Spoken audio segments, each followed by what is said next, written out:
Alright, Pilipinas, merong isang grupo na nagpo-propose na gumawa ng isang metropolis sa labas ng National Capital Region. Para pag-usapan natin yan, makakapanayam natin ngayon ang Executive Director ng PRD Volunteers Foundation. Walang iba kundi si Mr. Billy Andal. Good morning, sir. Good morning at good morning sa mga taga-subaybay natin. Apo.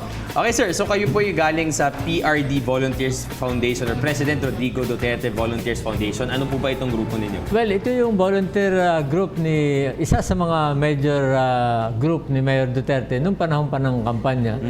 Until this time where we converted into a foundation para matulungan naman yung mga Tuloy-tuloy, volunteers and all other Filipinos who need some medical assistance, Okay. educational scholarship, or livelihood program. Alright. Okay, sir. Pag-usapan na natin itong pinaka-topic ninyo na gusto nyo mag-propose ng gumawa ng isang metropolis sa labas ng NCR. So ano po ba yung mga findings nyo sa sitwasyon ng NCR ngayon kaya kailangan na gumawa ng bagong metropolis? Well, palagay ko, alam ng lahat na Manila is congested at recently, nag-declare na nga si Presidente Duterte na Metro Manila is a dead city. Kapag dead city, sir, Dead ano ibig city, sabihin? ibig sabihin, nothing more can be done to alter the situation Wala na talagang in mag-asa, the metropolis.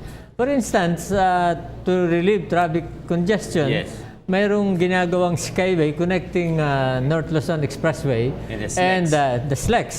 Pero ang tingin natin, from how we see it, Yeah. ang magbe-benefit lang yung commuters or motorists going from north to south. Okay. Pero if you're going down the ground the ground level, the grade level rather, Yes. ay problema rin ng traffic ang aabutin mo. At right now, yung mga bumababa ng rampa from the skyway, inaabot ng 1 kilometer long. At milyong-milyong pera daw nawawala dahil sa traffic. According to the JICA studies, is about 1 trillion peso annually ang nawawala. 1 trillion. 1 trillion. And so... Halos 1/3 na yan ng national budget natin. Yes, correct. After some time na inilabas yung study na yan, kung ginamit natin yung pera na yun for infrastructure project, Yes.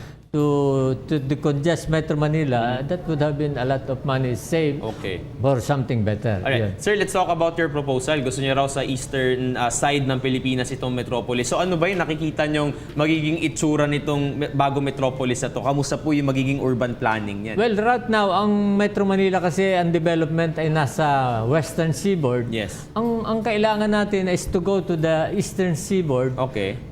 facing the Pacific Ocean. Yes. Kasi ang ating major trading partners, the Europe, Japan, and the US, ay nandito sa eastern side. part. Okay. Ang problema natin, because it is on ang ating pier, western. ay nandito sa western side, Umiikot umiikot pa pa yung sa- mga barko, and that takes 5 maritime days. Okay. So napakalaking cost of money yan. In addition to that, the existing pier that we have is shallow. Yes. So yung malalaking barko na nagkakarga ng ating mga goods coming from in and out of the country ay kailangang sa gitna pa ng dagat mag-unload at you have to move it to a barge at saka pa dadalhin sa pier. So you see the double landing.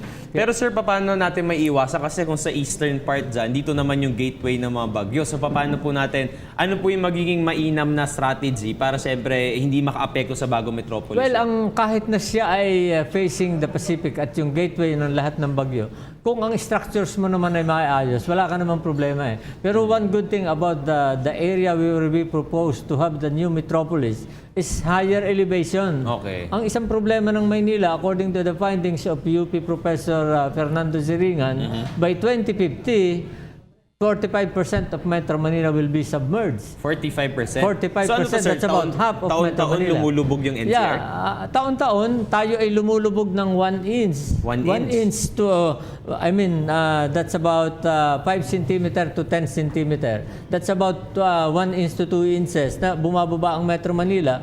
Well, ang isang malaking contribution yan is because of the tumataas na sea level. Yes. Because of climate change. Unless there is good mitigation measures, ay hindi na mababago yung sitwasyon na patuloy na lulubog ang Maynila. Kaya yung projection by 2050, 45% or half of Metro Manila will Lubog be na. submerged.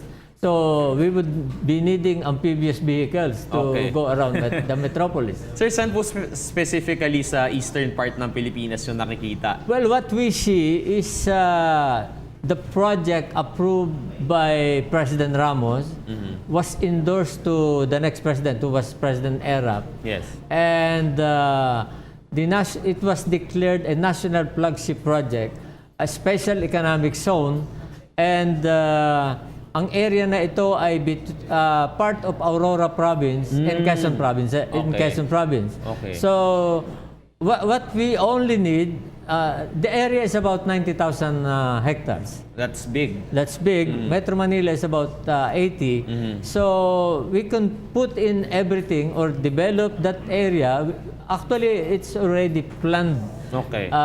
by well-known architect Pilimon Palafox. That's Wow. why it passed already the NED scrutiny, Okay. declared a flagship project by President Estrada. What Yes. we need only is the implementation. Alright. We will have everything there, from Okay. entertainment to tourism, Everything. to government center, university city, medical city, all the things that we can put in the residential, commercial areas. Looking forward to that, lalo na ngayon sa term ng ating Pangulo kasi talagang kailangan na ilagay sa countryside lahat ng mga pagbabago and Correct, lahat ng correct. developments. Okay, sir, thank you so much for your time. Muli nakasama natin ang Executive Director ng PRD Volunteers Foundation. Walang iba kundi si Mr. Billy Anda. Yeah. Thank you so much. Thank you. Ako po si Cathy San Gabriel. Subscribe na sa PTV YouTube channel. I-click lang po ang subscribe button.